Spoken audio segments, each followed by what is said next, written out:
கர்த்தருடைய நாமத்து மேன்மை உண்டதாக. மறுபடியும் ஒரு சிறிய செய்தியின் மூலமாக உங்களை சந்திப்பதில் மகிழ்ச்சி அடைகிறேன். இந்த செய்தியிலே இரகசியங்கள் வெளிப்படும் காலங்களை குறித்து நாம் சில நிமிடங்கள் தியானிக்க போகிறோம். இதற்கு முந்ததாக கொடுக்கப்பட்ட செய்திக்கு ஏறக்குறைய அதுக்கு ஒத்ததாக இருக்கும். ஆனாலும் சில விஷயங்கள் நீங்கள் புரிந்து கொள்வதற்காக கர்த்தருடைய ஆவியானுடைய ஏவுதலின்படி இதிலே நான் சேர்த்து இணைத்து அங்கே கூற ஏவப்படுகிறேன். இதை நீங்கள் கவனமாக கவனிக்க வேண்டும். இதை கேட்கிறவர்கள் ஏற்கனவே நான் மறுபடியும் சொல்கிறேன், ஏற்கனவே கொடுத்த செய்திக்கு ஒத்த செய்தி. இரகசியங்கள் வெளிப்படும் காலம் எப்போது? இதை குறித்து நாம் தெளிவை பெற வேண்டும். ஏனென்றால் அநேகர் தெளிவில்லாதவர்களாக இருந்து காரியங்களை கற்றுக்கொள்கிறார்கள், ஆனால் குழப்பத்துக்குள்ளாகவும் மாறிவிடுகிறார்கள். பொதுவாக சொல்கிறோம், பில்டிங் ஸ்ட்ராங், பேஸ்மெண்ட் வீக். நம்ம அஸ்திவாரம் ஸ்ட்ராங்காக போடப்பட்டிருக்கணும், மணல் மேல் போடப்பட்டிருக்கப்படாது, கண்மலையில் மேல் அஸ்திபாரம் போடப்பட்டிருக்கணும். அப்போ பேஸ்மெண்ட் வீக்குன்னா அது மணல் மேல் போடப்பட்ட அஸ்திபாரத்துக்கு ஒத்ததாக இருக்கிறது. அப்போ அந்த காற்று வீசும் போது, பெருமழை சொரியும் போது அந்த மணல் மேல் போடப்பட்ட அஸ்திபாரம் அங்கே நிலையில் இருக்குமா? இருக்காது. ஆனால் பில்டிங் ஸ்ட்ராங், பேஸ்மெண்ட் மணல் மேல் போடப்பட்ட காலத்தினால் அது வீக்காக இருக்கிறது. அதான் பில்டிங் ஸ்ட்ராங், பேஸ்மெண்ட் வீக்னு சொல்லுகிறார். அடுத்த உங்கள் மத்தியில் ஒன்று வைக்கிறேன். ஒருவன் போதித்தால் தேவனுடைய வார்த்தைகளின்படி போதிக்க கடவன். பேதுரு நமக்கு அழகாக அவர் நிருபத்தில் அங்கே கோடிட்டு காட்டிட்டு அவர் சென்றிருக்கிறாரு. ஒருவன் போதித்தால் தேவனுடைய வார்த்தைகளின்படி போதிக்க கடவன். இப்பொழுது முத்திரைகள் இரகசியம் வெளிப்படும் காலத்தை குறித்து சில நிமிடங்கள். இப்போ நான் அபிஷேகம் இந்த காலத்தை குறித்து எப்பொழுது எந்த காலம் முத்திரைகள் வெளிப்படும், சில நிமிடங்கள் நாம் பெற்றிருக்கிற அபிஷேகத்துக்கு இடம் கொடுப்போம். ஏனென்றால் எடுத்தவுடன் நான் கூறி நீங்கள் அபிஷேகத்தை பெறாதவர்கள், அபிஷேகத்தின் கீழ் வழி நடத்தாதவர்கள் என்ற அளவுக்கு நான் உங்களை கொண்டு வந்து விடக்கூடாது. எல்லோரும் அபிஷேகத்தை பெற்றிருக்கிறார்கள். தீயோர் மேல் அபிஷேகம் விழுகிற வேளையிலே நல்லோராகிய அவருடைய பிள்ளைகள் மேல் அபிஷேகம் விழாது என்பதில் எந்த அளவு நாம் இருக்கோம் பாருங்க. நிச்சயமாக தீயோருக்கு அபிஷேகம் கிடைக்கும் போது நாம் தேவனுடைய பார்வையில் நல்லவர்கள் என்று நாம் உரிமை பாராட்டு கொண்டிருக்க நமக்கு அந்த அபிஷேகம் எந்த வகையில் உதவி செய்யணும்னு யோசித்து பாருங்க. ஆக நம்ம பெற்றிருக்கிற அபிஷேகத்துக்கு இடம் கொடுங்க. வேதாகமத்தில் மறைக்கப்பட்டிருக்கிற ரகசியங்கள் எந்த காலங்களில் எந்த சூழ்நிலைகளிலே வெளிப்படுத்தப்படுகிறது என்பதை குறித்து தான் இந்த பதிவிலே நாம் தியானிக்க போகிறோம்.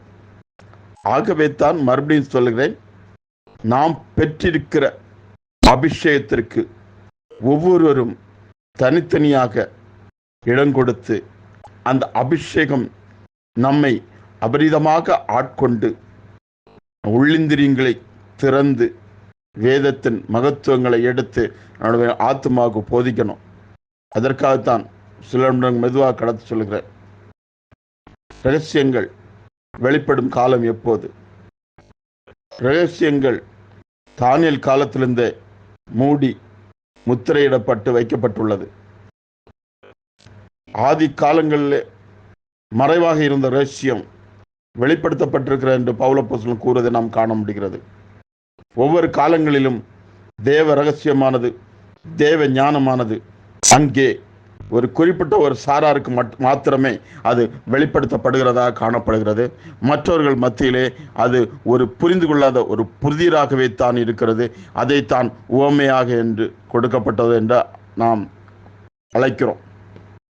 இப்பொழுது இந்த இடத்துல ரகசியங்கள் வெளிப்படும் காலத்தை குறித்து நான் உங்கள் மத்தியில் வேதாகமத்தில் நீங்கள் அடிக்கடி வாசிக்கிற பகுதியிலிருந்து சான்றுகளோடு அந்த அதிகாரப்பூர்வமான வசனங்களோடு உங்கள் மத்தியிலே எடுத்துக்காட்ட ஆயத்தமாகிக் கொண்டிருக்கிறேன். அதான் சொல்கிறேன், ஒருவன் போதித்தால் தேவனுடைய வார்த்தையின்படி போதிக்க கடவன். வேதாகம சான்றுகளோடு நான் உங்கள் மத்தியிலே நிரூபிக்க போகிறேன். அந்த கடந்த பதில் கூறின மறுபடியும் கூறுகிறேன். 3 வெளிச்சத்து ஆகாரம். 3 பேரும் ஆகாரம் புசிக்கிறார்கள். நாம் புசிக்கிறது எந்த வெளிச்சத்து ஆகாரம்? ஆசாரியர்கள் புசிக்கிறது, பொதுவாக ஊழியம் செய்கிற ஆசாரியர்கள் புசிக்கிறது எந்த வெளிச்சத்து ஆகாரம்? ஜெயம் பெற்ற ஆசாரியன் புசிக்கிறது எந்த வெளிச்சத்து ஆகாரம்? பிராகாரத்தில் இருக்கிறவர்கள் புசிக்கிறது எந்த வெளிச்சத்து ஆகாரம்? ஆக எல்லோரும் ஒரே ஞான போஜனத்தை புசித்தார்கள். எல்லோரும் ஒரே தண்ணீரை குடித்தார்கள். எல்லோரும் ஒரே ஞானபானத்தை குடித்தார்கள். எல்லோரும் ஒரே தண்ணீரை குடித்தார்கள். அவர்களை வழிநடத்தது எல்லாம் ஒருவர் தான், அந்த கன்மலை கிறிஸ்துவே. ஆயினும் அவர்கள் மரித்து போனார்கள். அந்த 2 பேர் மாத்திரம்தான், காலேபும் யோசுவா மாத்திரம்தான் அங்கே யோர்தானை கடந்தார்கள், கானானை சுதந்திரித்தார்கள். எகிப்திலிருந்து புறப்பட்ட அனைவரும் புசித்த மன்னா, போஜனம், பெற்றுக்கொண்ட அடையாளங்கள், அற்புதங்கள், அவர் வாழ்க்கையில் இருந்த அதிசயமான காரியங்கள் எல்லாவற்றையும் கடந்து வந்தார்கள். ஆனால் அந்த எல்கையை தாண்டி சென்று அடைந்தது 2 பேர் தான். இன்னைக்கு நாம எல்லாத்தையும் புசிக்கிறோம், அனுபவிக்கிறோம். இதற்கு ஒத்ததாக இருக்கிறது அல்லவா? கொஞ்சம் நினைவு பெற்றிருக்க அபிஷேகத்துக்கு இடம் கொடுங்கள். காலம், அதாவது ரகசியங்கள் வெளிப்படும் காலம் எப்போது? பத்மத்தீவிலே யோவானுக்கு வெளிப்படுத்தப்பட்டது. எந்த கால சூழ்நிலையிலே? இங்கே மேலே ஏறி வா, அந்த இது போன பிறகு வெளிப்படுத்தது. நம்ம ஏற்கனவே திரும்ப தியானிச்ச போது அதனால சொல்றேன். இப்போ அந்த காலங்கள், புறஜாதியாருக்கு கொடுக்கப்பட்ட காலங்கள் நிறைவேறி வருகிறது. 7 காலங்கள்.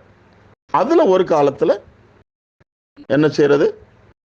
தெய்வ ரகசியமானது அங்கே ஒரு செய்தியாளனுக்கு காண்பிக்கப்படுகிறது. ஒரு செய்தியாளன் பொறுப்பில் ஒப்படைக்கப்படுகிறது. ஏன் ஒரு நபர் கையிலே அது ஒப்படைக்கப்பட வேண்டும்? ஏன் ஒருவர் அது கரத்திலே அது ஒப்படைக்கப்பட வேண்டும்? தேவன் 7 காலங்களுக்கென்று 7 செய்தியாளர்களை இந்த பூமியிலே நியமித்து வைத்திருக்கிறார். முதலாவது காலத்துக்குரிய செய்தியாளன் பவுல். இடைப்பட்ட ஒவ்வொரு காலங்களுக்குரிய செய்தியாளரும் ஒவ்வொரு செய்தியாளர்கள். அதே போல 7வது காலத்துக்கு ஒரு செய்தியாளனை தேவன் இந்த பூமியிலே உடையவராக இருக்கிறார். அப்போ தேவன் அந்த ரகசியத்தை அவரிடம் ஒப்படைத்தால்தான் அவர் அவருக்கு கீழாக இருக்கிறவர்களுக்கு அதை குறித்து போதிப்பார், அதை குறித்து பிரசங்கிப்பார். புரிந்து கொள்ள வேண்டும். இதில் ஒன்றை நீங்கள் நினைவு கூற வேண்டும். யோவான் மணவாட்டிக்கு அடையாளமாக இருக்கிறான். ஒன்று, அந்த யோவானுக்கு தனிப்பட்ட முறையிலே, தனிப்பட்ட நபர் என்ற ரீதியிலே அங்கே ரகசியம் வெளியாக்கப்படுகிறது. 2, இதை நீங்கள் மறந்துவிடக்கூடாது. மணவாட்டிக்கு அடையாளமாக இருக்கிற யோவானுக்கு அந்த தனிப்பட்ட முறையில் அங்கே ரகசியம் வெளியாக்கப்படுகிறது. தேவன் ஏன் அவனை வேறு பிரித்து அந்த தீவுக்கு தனியாக கொண்டு செல்கிறார்? காரணங்கள் இருக்கிறது. அவன் ஒருவன் மாத்திரமே அதற்கு உரிமை பெற்றவனாக இருக்கிறான், அதை பெரும்படி பாத்திரவனாக இருக்கிறான்.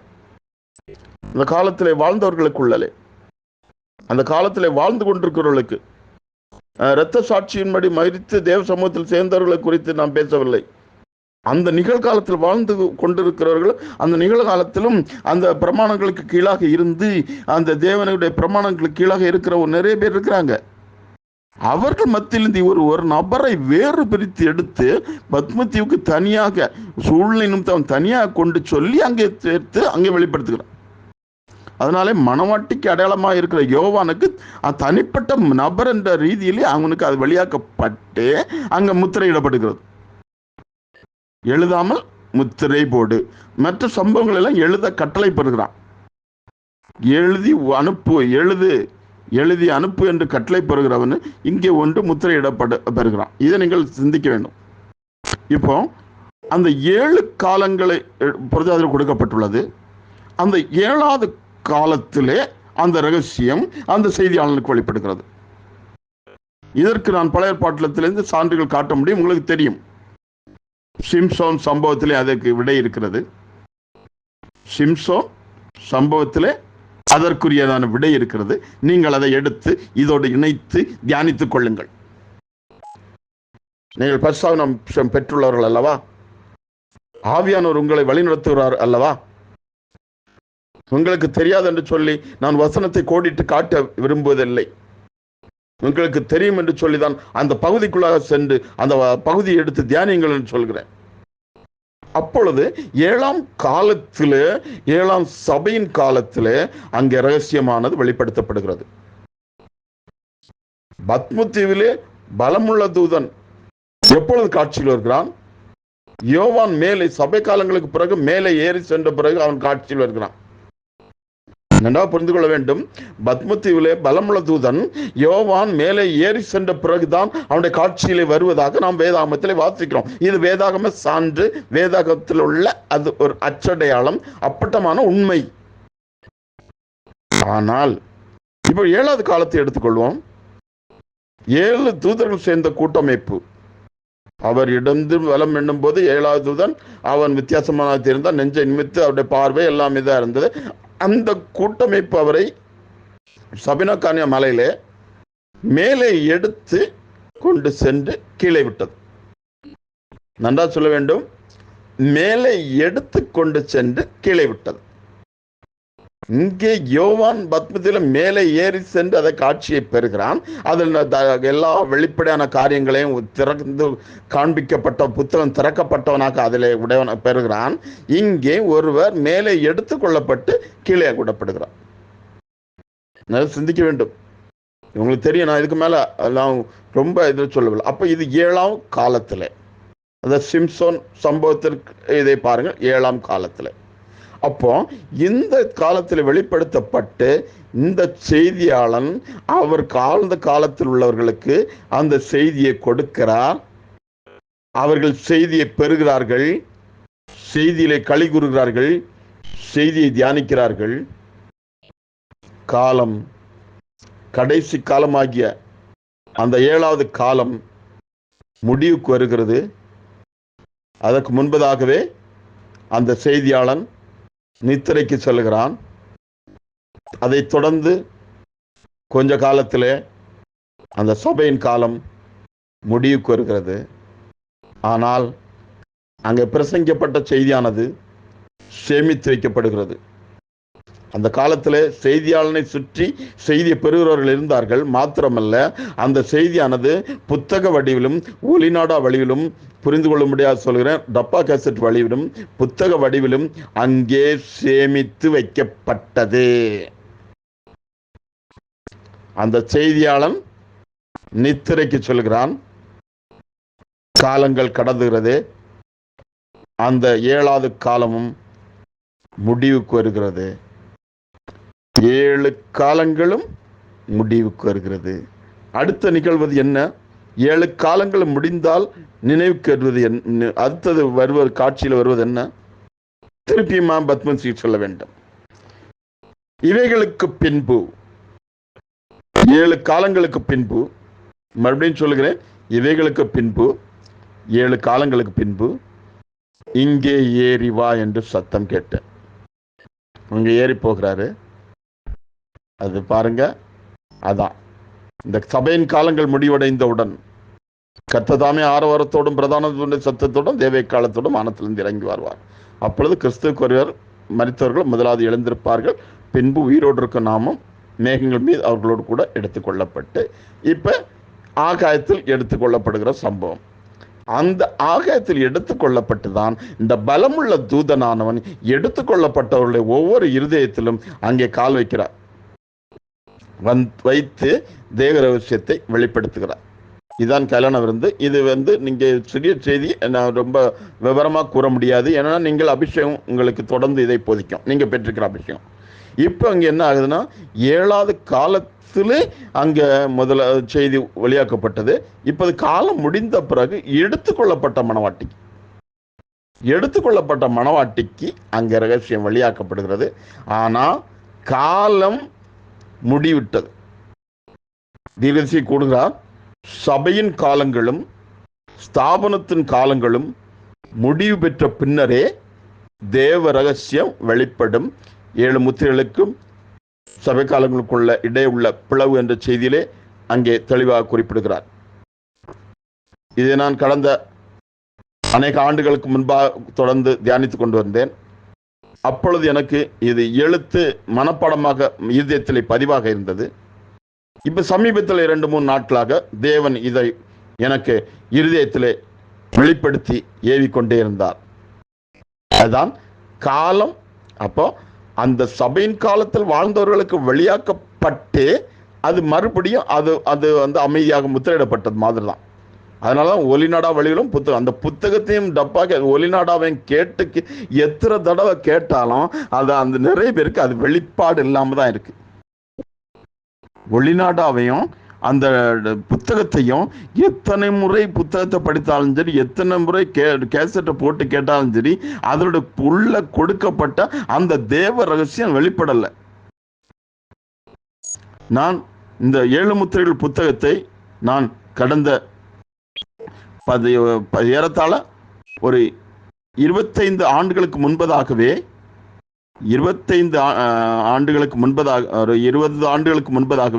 20 ஆண்டுகளுக்கு முன்பாக 6 முறை படித்து விட்டேன். 20 ஆண்டுகளுக்கு முன்பாக 6 முறை படித்து விட்டேன். ஆனால் அதுல என்னத்தை விளங்க முடிஞ்சது? ஒரு சில அந்தந்த நேரத்துக்கு ஒரு சில சம்பவங்கள் என்னுடைய ஞான அறிவுக்கு தக்கதாக தேவன் அவைகளை எனக்கு வெளிப்படுத்தினாரே ஒழிய அது முற்றிலுமாக எனக்கு வெளிப்படுத்தப்படவில்லை. ஆகவே நான் கடந்த பதிலை கூறியிருக்கிறேன் பாருங்க, முற்றிலுமாக சில பகுதிகள் இன்னும் ஓமையாகத்தான் இருக்கும், இன்னும் சில பகுதிகள் இன்னும் ஓமையாகத்தான் இருக்கும். அப்போ இப்பதான் எனக்கு தேவன் அதை வெளிப்படுத்துகிறார். அப்போ பாருங்க, சபையின் காலங்களும் ஸ்தாபனங்கள் காலம் முடிவு பெற்ற பின்னர் தேவ ரகசியம் வெளிப்படுத்தப்படும்னா மணவாட்டி எடுத்துக்கொள்ளப்பட்ட பிறகுதான் தேவ ரகசியம் வெளிப்படுத்தப்படும் மறுபடியும். அப்ப 7வது காலத்துல வெளிப்படுத்தப்பட்டது அதை நீங்கள் இங்கே இணைக்க கூடாது. 7வது காலத்துல வெளிப்படுத்தப்பட்ட ரகசியத்தை இங்கே கொடுத்து தவறாக இணைத்து விடக்கூடாது. அந்த காலங்கள் முடிவு பெற்ற பிறகு அங்க வெளிப்படுத்து. ஸ்தாபனத்துக்கும் காலம் முடிஞ்சிச்சு, சபைக்கும் காலம் முடிஞ்சிச்சு. நல்லா புரிஞ்சுக்கோங்க. ஆகாயத்தில் எடுத்துக்கொள்ளப்படுகிற சபைக்கும் காலம் முடிந்து விட்டது, அந்த ஸ்தாபனத்திற்கும் காலம் முடிந்து விட்டது. இந்த நேரத்தில் சில வினாடிகள் நீங்கள் பெற்றிருக்க அபிஷேகத்துக்கு இடம் கொடுங்கள். ஸ்தாபனத்துக்கு எந்த வகையில் காலம் முடிந்தது? ஸ்தாபனத்திற்கு எந்த வகையிலே காலம் முடிந்தது? நான் வேதாகம சான்றுகளோடு உங்களோடு இணைத்து காட்டுவேன். அதற்கு முன்பாக நீங்கள் பெற்றிருக்க அபிஷேகத்துக்கு இடம் கொடுங்கள். சபைக்கு எடுத்துக்கொள்ளப்பட்ட சபைக்கு அது காலம் முடிஞ்சோன்னு வச்சுக்கிடுவோம். ஸ்தாபனத்துக்கு எந்த வகையில் முடிந்தது? ஸ்தாபனத்துக்கு எந்த வகையில் முடிந்தது? நீங்கள் பெற்றிருக்க அபிஷேகத்தை இடம் கொடுங்கள், இடம் கொடுங்கள், இடம் கொடுங்கள். தேவன் பராக்கிரமசாலி, வல்லமை உள்ள தேவன். அவர் சர்வ ஞானம் உள்ள தேவன், சர்வ வல்லமை உள்ள தேவன். எல்லாவற்றையும் ஒழுங்கு கிரமமா வச்சிருக்கார். ஸ்தாபனத்துக்குள்ள காலம் ஏன் முடிஞ்சு தெரியுமா? இனி ரட்சிப்பு என்று ஒன்று கிடையாது. இனி ரட்சிப்பு என்று ஒன்று கிடையாது. ஆனால் உலகம் இயல்பாக இயங்கிக் கொண்டிருக்கும். நான் வேதாகமத்திலிருந்து சான்றுகள் காட்டுவேன். ரட்சிப்பு என்று ஒன்று கிடையாது, ஆனால் மீட்பு என்று ஒன்று இருக்கிறது. இது தவறாக நீங்கள் புரிந்து உணரக்கூடாது. ரட்சிப்பு என்று ஒன்று கிடையாது. நீங்கள் பெந்தேகோஸ்தே சபையின் காலங்கள், ஆரம்ப காலங்களை பாருங்கள். ரட்சிக்கப்படுகிறவர்களை கர்த்தர் அனுதினமும் சபையில் சேர்த்து கொண்டு வந்தார். ரட்சிக்கப்படுகிறவர்களை கர்த்தர் அனுதினமும் சபையில் சேர்த்து கொண்டிருந்தார். அங்கே ரட்சிப்பு என்று ஒன்று இருந்தது. ஆனால் இப்பொழுது சபையின் காலங்கள், ஸ்தாபனத்து காலம் முடிந்த பிறகு தேவ ரகசியம் வெளிப்படுகிறது என்றால் அந்த ரகசியம் வெளியாக்கப்பட்டு என்ன பிரயோஜனம்? யாருக்கு வெளியாக்கப்படுமோ அங்க வெளியாக்கப்படுது. ஆனா ஸ்தாபனத்துக்காரங்களுக்கு வெளியாக்கப்பட்டிருந்தாலும் அங்கே இனி ரட்சிப்பு என்று கிடையாது. அதன் காலம் முடிவிட்டது. அதன் காலம் முடிவிட்டது. வேதாகமத்தில் சான்று கட்டவா? வேதாகமத்தில் சான்று கட்டவா? பரிசேயர் அந்த அப்போஸ்தலர் மூலமா ஏதுவாண்டும் ஒரு கேள்வி வைக்கிறாங்க.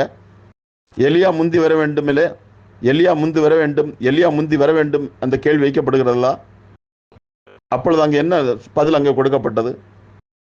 எலியா முந்தி வந்தாயிற்று, எலியா முந்தி வந்தாயிற்று.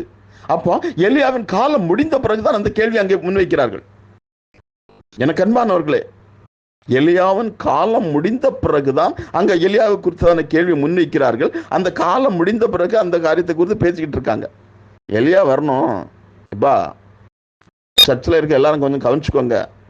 எஸ்ரேல் தேவாலயத்தில் சுற்றி வந்திருக்கிறவங்க எல்லாரும் கவனிச்சுக்கோங்க. இந்த இயேசுன்னு ஒருத்தன் வந்து பிரசங்கம் பண்ணிட்டு இருக்கான். நீங்க அவன் பின்னால எல்லாம் போகாதீங்க. நமக்கு வர வேண்டியது ஒரு எலியா இருக்காரு, தெரியுமா உங்களுக்கு? எலியா வரணும். நாங்கள் வேதாமத்தில் தோற்சூரில் உரைத்து வைக்கப்பட்டுள்ளது, தெரியுமா உங்களுக்கு? நான் இப்படி படித்து காட்டவா என்று அந்த பரிசேயர் வேதாபாரர் கூறியிருப்பார்கள் அல்லவா? அப்பொழுது இயேசு எங்க என்ன சொன்னாரு? உண்மைதான், ஆனாலும் எலியா வந்தாயிற்று, எலியா வந்தாயிற்று. இதான் வேதாமத்தில் ஒரு சான்று. அப்போ அந்த அதே போல அந்த கடைசி காலத்திலையும் அப்படித்தான். ரட்சிப்பு எல்லாம் முடிஞ்சு போச்சு. இனி அந்த மீட்பு, அந்த காரியங்கள், அதை நீங்கள் அது வேற, அது பெரிய செய்தி. நான் சில நாடுகளை கூறிவிட முடியாது அல்லவா? நீங்கள் பெற்றுக்க அபிஷேகத்துக்கு போட்ட விதையை வச்சு நீங்கள் தியானிச்சுடுங்க. நான் வார்த்தை விதை, உன் ஆகரத்தை தண்ணிகள் மேற்போடு, அநேக நாட்கள் பின் அதன் பலனை காண்பாய். இந்த விதையை வச்சு நான் விதைக்கிறேன். நீங்கள் அதில் தியானித்து அதில் காரியங்களை, உள்ளான அர்த்தங்களை பெற்றுக்கொள்ளுங்கள். ஆனால் காலம் முடிஞ்சது உண்மை. இனி ஸ்தாபனத்தில் மனம் திரும்புதல் கிடையாது, ரட்சிப்பு கிடையாது. ஆனாலும் உலகம் இயல்பாக இயங்கிட்டு இருக்கும். அந்த பரிசேயர்கள் வெளியே வந்த பிறகும் பரிசேயர், வேதபாரர், சரிசேயர் எல்லாம் இயல்பாக தான் இயங்கிட்டு இருக்காங்க. எலியா வந்துட்டு போயிட்டாரு. இயல்பாக தான் இயங்கிட்டு இருக்காங்க. அந்த இயல்பான வாழ்க்கை அங்கே. ஆனாலும் அந்த எதிர்பார்ப்பு நடந்து முடிந்த காரியத்தை எதிர்பார்த்துக்கிறாங்க. நடந்து முடிந்த காரியத்தை எதிர்பார்த்துருக்காங்க. அப்போ காலங்கள் முடிஞ்சிச்சு, ஆனால் உலகம் இயல்பாக இருந்துட்டு இருக்கோம். இதுக்கு இன்னொரு சான்று சொல்லவா? பேழையின் கதவு அடைக்கப்பட்டாச்சு. பேழையின் கதவு அடைக்கப்பட எல்லாம் முடிஞ்சு, சகாப்தம் ஓவர். ஆனா 7 நாள் மழை பெய்யல, 7 நாள் மழை பெய்யல. ஆனா உலகம் இயல்பா இயங்கிட்டு இருக்கு. உலகம் இயல்பா இயங்கிட்டு பாலைவனத்துல அந்த பேழை நின்றுட்டு இருக்கு. பேழை நின்றுட்டு இருக்கு அந்த இது வனாந்தரத்துல, அந்த மைதானத்துல. புரிந்து கொள்ளும்படியா சொல்றேன். கிரிக்கெட் மைதானத்துல அந்த பேழை நின்றுட்டு இருக்கு. மிதக்க போறேன்னு சொல்லிட்டு நல்லா புரிஞ்சுக்கோங்க. ஆனா உலகம் இயல்பா இயங்கிட்டு, வாசல் அடைப்பட்டு விட்டுது. சபை காலம் முடிந்து விட்டது, ஸ்தாபனத்தின் காலம் முடிந்து விட்டு வாசல் அடைக்கப்பட்டு விட்டது. ஆனா உலகம் இயங்கி ஆகிட்டு இருக்கு. மணவாட்டி அது களி கூறுதலுக்குள்ள இருக்கிறா. அப்படின்னா பேழைக்குள்ள அங்க ஒரு கூட்ட ஜனம் களி கூடுதலுக்குள்ள இருக்கு. பிழைக்குள்ள ஒரு கூட்ட ஜனம் கழிவுக்குள்ள, மணவாட்டி இங்க ஒரு கூட்ட ஜனம் களி கூறுதலுக்கு. அப்போ இதுதான் நான் உங்கள் மத்தியிலே கூற வந்தது. அப்போ சபையின் காலங்களும் ஸ்தாபனத்தின் காலம் முடிந்த அப்போ பத்மித்தியில யோவானுக்கு மணவாட்டி அடையாளம் இருந்த யோவானுக்கு வெளிப்படுத்தப்பட்டது. 7வது காலத்தில் அந்த செய்தியாளர்களுக்கு கொடுக்கப்பட்ட அந்த சபை காலத்திற்கு அது வெளிப்படுத்த 7வது காலத்து ரகசியம் வெளியாக்கப்படணுமே. நம்ம வெளிப்படுத்தல 10வது வசனம் இருக்குல்ல, அப்போ வெளியாக்கப்படணுமே. அப்போ அந்த செய்தியாளர்களுக்கு அங்கே ரகசியம் வெளியாக்கப்பட்டது. ஒலிநாடாவிலும் புத்தகத்திலும் சேமிக்கப்பட்டது. அதை விழுந்து படிக்கிறான், விழுந்து கேட்குறான், ஒன்றும் புரியலை. கேட்குறான் பார்க்குறான்னு சொல்லிட்டு அப்படி சொன்ன வார்த்தையை சொன்னதுக்கு நீங்கள் தவறாக எடுத்துக்கொள்ளாதீர்கள். நம்ம பாசமாக இருக்கிறவங்கள நம்ம எப்படி கூப்பிடுவோம்? நம்ம நேசிக்கிறவர்கள் எப்படி கூப்பிடுறோம்? அப்போ எல்லாரும் என்ன செய்யறோம்? புக்கை விழுந்து படிக்கிறோம். நானும் 6 தடவை விழுந்து படித்தேன். ஆனால் எனக்கு அது அந்த ஒரு புதிய அனுபவங்கள் கிடைச்சி, அது வேற விஷயம். ஆனாலும் சில காரியங்கள், ஆனால் தேவன் அதற்கென்று காலத்தை நியமித்து வச்சுட்டு எப்போ எங்கே செய்யணுமோ அதை தான் நம்ம செய்யணும். குழந்தை பிறக்குது, சிறு குழந்தைகளுக்கு என்ன வார்த்தை, நம்ம எந்த வார்த்தைகள் எடுத்து பேசணும், அதுகிட்ட என்ன வார்த்தை சொல்லி புத்திமதி சொல்லணும். அந்த குழந்தை கொஞ்சம் வளரும்போது அதுக்கு எந்த விதமான புத்திமதி, அந்த குழந்தை இன்னும் அதிகமாக வளரும்போது என்ன விதமான புத்திமதி, அந்த குழந்தை வாலிப பருவத்தை அடையும் போது என்ன விதமான புத்திமதி, அந்த குழந்தை இன்னும் அதற்கு மேலாக குடும்பமான சூழ்நிலைக்குள்ள வரும்போது என்ன புத்திமதி, இவ்விதமாக சொல்லிக்கொண்டே போகலாம். இப்பொழுது குழந்தை சிறு குழந்தையாக இருக்கும்போது அது வாலிபத்துக்குரிய புத்திமதியையும் குடும்பத்திற்குரிய புத்திமதியும் அங்கே கூறிவிட முடியுமா? ஆகவே உங்கள் ஞான அறிவுக்கு தகுதா தேவன் சில காரியங்களை அந்தந்த காலங்களில் தான் வெளிப்படுத்தணும்னு வச்சிருக்காரே ஒழிய இதை நீங்கள் தவறாக புரிந்து கொள்ளக்கூடாது. அப்போ பேழையின் கதவு அடைக்கப்பட்டவன் இயல்பான வாழ்க்கை. இப்போ சபையின் காலங்கள் சாவன் காலங்கள்லாம் முடிஞ்சு நீ ரட்சிப்பு கிடையாது, ஒன்லி மீட்பு தான். அவர் தெரிந்து கொள்ளப்பட்டவர்களை மீட்டுக்கொள்ள வருகிறார். இதெல்லாம் உங்களுக்கு தெரியும். அப்போ இந்த ரகசியம் வெளிப்படுத்தப்படணும். அப்போ பலமுள்ள தூதன் பத்மதீவில் வந்தார், சபினகொனியன் மலையில் வந்தார், எடுத்துக்கொள்ளப்பட்ட பிறகு மணவாட்டியுடைய இதயத்தில் வர்றாரு. இதுதான் நம்ம பாடல்கள் சில சபைகளை பாடுவாங்க, பலமுள்ள தூதன் இறங்கி வந்தானே பலகான மாற்றி விடுவாங்க. உண்மைதான் எல்லாம். ஆனால் அது வெறும் பேச்சில் நம்ம ஏதோ கூட்டத்தோட கோவிந்தா போடுறது மாதிரி சபைகளை கூட்டத்தோடு இருந்து பயங்கரமாக ஒரு களிகுறுதலுக்குள்ளே வர்றது. அதுக்கு பிறகு நம்ம உட்காந்து 2 நாள் கழிச்சோ சில நாட்கள் கழித்தோ நம்ம இந்த காரியம் யோசிக்கிறது, இப்படி இருக்குமா இப்படி இருக்குமா. இல்லை என்றால் ஒரு ஊழியக்காரட செய்தியிலே மதிமயங்கி அந்த ஊழியக்காரடு அது அவர் சொன்னால் சரியாக தான் இருக்கும், அவர் சொன்னால் சரியாக தான் இருக்கிறோம் என்று சொல்லுவோம். இப்படி தான் நம்முடைய இன்றைக்கு இந்த கடைசி காலத்தில் விசுவாச ஐக்கியம் என்று கூறிக்கொள்வர்கள் மத்தியில் உள்ள நிகழ்வு. காலம் முடிந்து விட்டது. இப்பவும் சரி, அந்த மணவாட்டிக்கு தான் ரகசியம், மற்றவர்களுக்கு அது என்ன இருக்குது.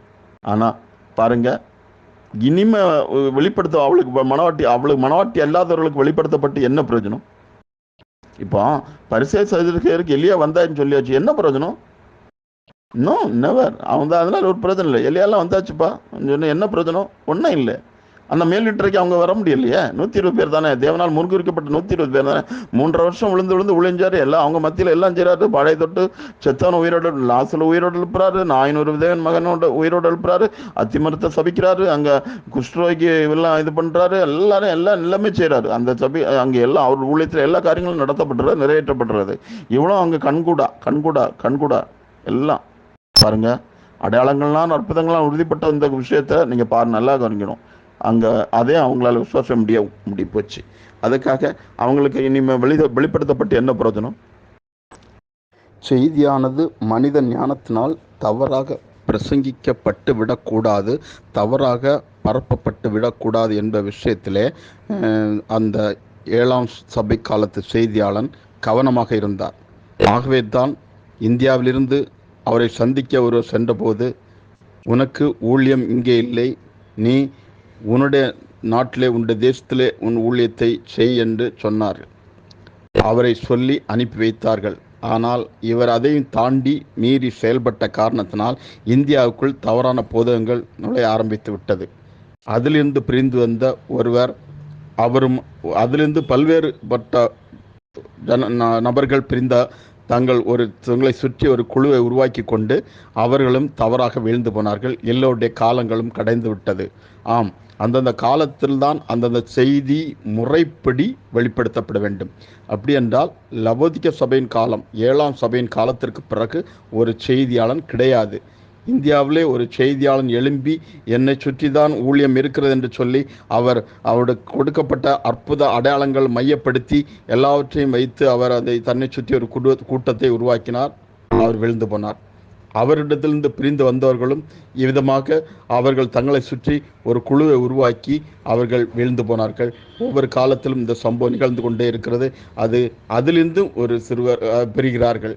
ஆனால் அந்த இயக்கத்தை, அந்த குழுவை சார்ந்திராதவர்கள் அங்கே இன்னும் தெளிவாக மனநிலையோடு தேவனோடு அந்த எடுத்துக்கொள்ளப்படுதல் அங்கே பங்கடைந்தவர்களாக இருக்கிறார்கள். நான் ஒரு தடவை மதிப்புக்குற்ற சகோதரன் வேலூர் தாமஸ் அவர்களை சந்திக்க வேண்டும் என்று, சந்திக்க முடியுமா என்று முயற்சி பண்ணி கொண்டிருந்தேன். ஆனால் சந்திக்க முடியவில்லை. தேவன் அதை தடுத்து விட்டார். ஒருவேளை என்னுடைய ஞான அறிவுக்கு அவருக்கு ஏற்ற மாதிரி வளர்ச்சி இல்லாமல் இருந்திருக்கலாம்.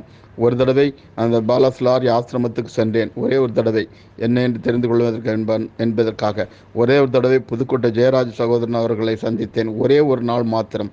ஆக இப்படி பல இடங்களில் பல சகோதரர்களை சூழ்நிலை நிமித்தம் சந்தித்தேனே ஒழிய எந்த ஒரு ஐக்கியத்திலும் நான் கட்டப்படவில்லை, எந்த ஒரு குழுவிலும் கட்டப்படவில்லை.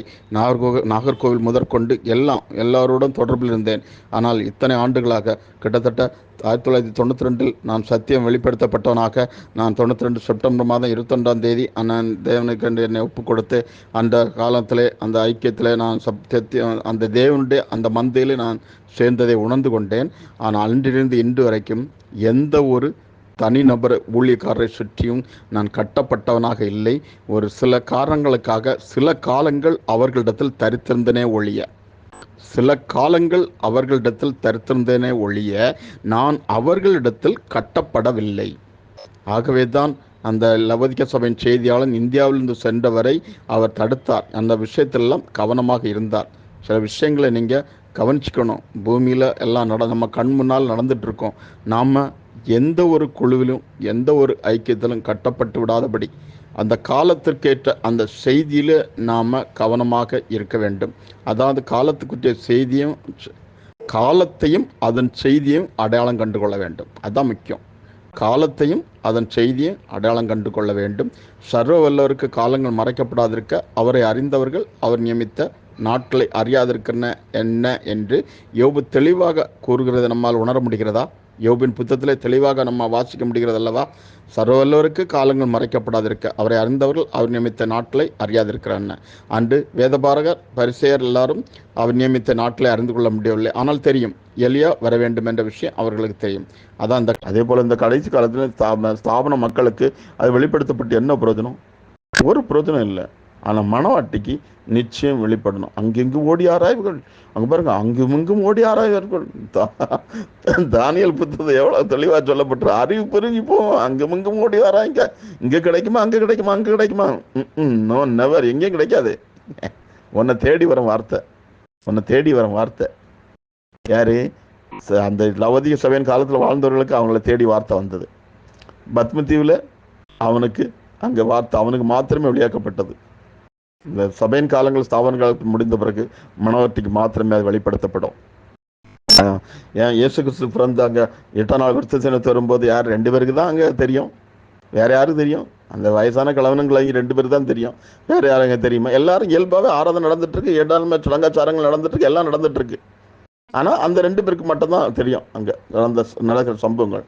தேவன் காலங்களில் எல்லாத்தையும் அது வச்சிருக்காரு பாருங்க. இதனால் இது ஒரு பெரிய செய்தி இல்லை, சின்ன நீங்கள் தியானித்து இதை புரிந்துக்கிடணும் நான் சொல்லியிருக்கேன். அப்போது பத்ம தீவில் சபனகான்யன் மலையில் எடுத்துக்கொள்ளப்பட்ட பிறகு மணவாட்டியோட இதில் அதுதான் இந்த செய்தி. அப்போ சபையின் காலங்களும் ஸ்தாபனத்தின் காலங்களும் முடிவு பெற்ற பின்னரே தேவ ரகசியம் வெளிப்படும். அப்போ இன்னைக்கு தேவ ரகசியம் வெளிப்படுத்தப்பட்டாச்சு. ஆனால் வெளிப்படுத்தப்பட்டாலும் என்ன பிரயோஜனம்? என்ன பிரயோஜனம்? நான் முன்னாலே சொல்லியிருக்கேன். நாங்கள் ஒரு விஷயம் மறுபடியும் சொல்ல விரும்புகிறேன். அதை தவறாக எடுத்துக்கொள்ள வேண்டாம். நான் ஜெர்மன் ஷெப்பர்ட்னு ஒரு நாய் கடந்த சுமார் 18 வருஷம் முன்னாடி வளர்த்தேன். நான் வேலை செஞ்ச இடத்துல ஜெர்மன் ஷெப்பர்ட்னு நாய் வளர்த்தோம். அந்த அவர் என்ன முதலாளி என்ன சொன்னார்னா, எப்போ இதை கட்டி போட்டு மற்ற நாய்களோட பழக விட்டுறாது அப்படின்னு சொன்னாங்க. அப்படியே கட்டி போட்டு வளர்த்தோம். கட்டி போட்டு வளர்த்து நாயை காவலுக்கு வளர்த்துனாங்க. காவலுக்கு பயன்படுத்தாமல் நாயை கட்டி போட்டே வளர்த்து பெரிய ஆளாக்கிட்டோம். அதில் நான் என்ன பண்ணேன்னா, அந்த மேலே 4 படிக்கு மேலே நிற்கும் நாய். 4 படிக்கு மேலே நிற்கணுன்னு நான் பக்கத்து சாப்பாடு வச்சு கொண்டு போனாலும் வேறு யாரும் சாப்பாடு வைப்பாங்க, என்கிட்ட பழகிட்டது வச்சு போனாலும் என் 2 தோள் மேலேயும் காலத்துக்கு போடும். நான் அப்படியே ஒரு ஸ்டெப்பு கீழே இறங்கிடும். அப்படி போட்டு முகத்தில் 2 பக்கத்துலேயும் அது முகத்தை வச்சு நக்கும். நக்கிட்டு என்ன சொல்ல வரேன்னு, அந்த நாய் இந்த கெட்டி போட்டு இருந்ததுனால அந்த சாப்பாடு பிளேட்டில் ஒன்று சாப்பாடு வச்ச உடனே அந்த சங்கிலியில் சுற்றி வட்டம் அடிச்சுட்டே வந்து அந்த நாய் சாப்பாடை சாப்பிட்டுட்டே இருக்கும், வட்டம் அடிச்சுட்டே இருக்கும். கொஞ்சம் நேரம் படுத்து கிடக்கும், வட்டம் அடிச்சுட்டே கொஞ்சம் படுத்துக்கும். இப்போ நான் இப்படியே இருந்தோம், நாய் வாக்கிங் கூட்டு போகணும்னு சொல்லிட்டு பல காலங்களுக்கு அப்புறம் வாக்கிங் கூட்டு போகும்போது அது எங்கள் கையை விட்டு போச்சுன்னா அந்த ரோட்லேயே கொஞ்சம் தூரத்தில் நின்றுட்டு வட்டம் அடிச்சுட்டே இருக்கும். அந்த ரவுண்டில் வட்டம் அடிச்சுட்டே இருக்கும். அது விடுதலை ஆக்கப்பட்டது தெரியாமல் அது தொடர்ந்து அங்கே கட்டப்பட்டது மாதிரியே இருக்குது. இன்னைக்கு அப்படி தான் நிறைய பேர் விடுதலையாக்கப்பட்டது தெரியாமல் இன்னைக்கு அவங்க கட்டப்பட்ட வாழ்க்கையில் தான் இருந்துட்டு இருக்காங்க. ஆனாலும் அது கடைசியில் அந்த நாய் அது கொஞ்சம் காலத்துக்கு பிறகு வேறொரு வாங்கிட்டு கொண்டு சொன்னால் அதுக்கப்புறம் கொஞ்ச நாளுக்கு பிறகு நாங்கள் அது செத்து போனதாக கேள்விப்பட்டோம். நான் எதுக்கு என்ன சொல்ல வர்றேன்னா, விடுதலையாக்கப்பட்ட நம்ம இன்னைக்கு தேவன் எல்லா காரியங்களை காட்சியில் கொண்டு வந்துட்டார். என்ன செஞ்சிட்டாரு? தேவாலயம் திருச்சியிலே கிழிச்சுட்டாரு. எதுக்கு? மகாபாரதத்தில் போகணுன்னு. ஆனால் இன்னைக்கு யாருமே போகல. மகாபாரதத்தில் போயிட்டோன்னு தான் சொல்லிட்டு இருக்காங்க. ஜெயம் கொள்றவன் தான் அங்கே போக முடியும், சும்மா எல்லாரும் போக முடியாது. காட்சியில் திரைச்சியில் கிழிக்கப்பட்ட உண்மைதான். ஆனால் நீ போகிற அளவு அந்த இதில் போய் இது அந்த வெளிச்சத்துக்கு போகிற அளவு நீ ஜெயம் கொண்டிருக்குதியா? இல்லை. இதை நான் தவறாக நீங்கள் புரிந்து கொள்ள விடக்கூடாது. நான் இதை என் செய்தி நம்முடைய காலம் வேற. என்னது? காலங்கள் முடிவு பெற்ற பின்னரே தேவ ரகசியம் வெளிப்படுத்தப்படும். பத்மீரில் வெளிப்படுத்தப்பட்டாச்சு, சபனகான்யன் மலையில் வெளிப்படுத்தப்பட்டாச்சு, சபையானது எடுத்துக்கொள்ளப்பட்டுவிட்டது, மணவாட்டிக்கும் வெளிப்படுத்தப்பட்டாச்சு. இனி மற்றவர்களுக்கு முத்திரை, கடைசி வரைக்கும் முத்திரை தான். மற்றவர்களுக்கு வெளிப்பாடே இல்லை. ஆனால் அங்கங்கே ஓடி ஓடி ஆராய்ந்துட்டு இருப்பாங்க. இது போன்ற செய்தியை கேட்க விரும்பினால் கமெண்ட் லிங்க் கொடுக்கப்பட்டிருக்கோம். அதை நீங்கள் மொபைல் நம்பரை சேவ் பண்ணி லிங்கை டச் பண்ணுங்கள். இந்த செய்தி உங்களுக்கு டிஸ்பிளே ஆகும். மற்றபடி பணம் சம்பாதிக்க நோக்கில் இந்த சேனல் ஆரம்பிக்கப்படவில்லை. ஆகவே சப்ஸ்கிரைப் பண்ண வேண்டாம், பெல் சிம்பிளையும் கிளிக் பண்ண வேண்டாம். இதை நீங்கள் தொடர்ந்து இருங்க. கர்த்தருடைய ஆவியான ஏவுதலின்படி அவ்வப்போது இதிலே செய்தியானது பதிவிடப்படும். நான் இந்த குறிப்பிட்ட நாளுக்குள்ளே ஒரு செய்தியை நான் பதிவிட வேண்டும் என்ற அந்த வரைமுறைக்குள்ளே இல்லை. ஆவியான ஏவுதலின்படி நான் இந்த செய்தி பதிவிடப்படும். மற்றும் ஒரு பதில் சந்திப்போம். Amen. God bless you, God bless you, God bless you, God bless you.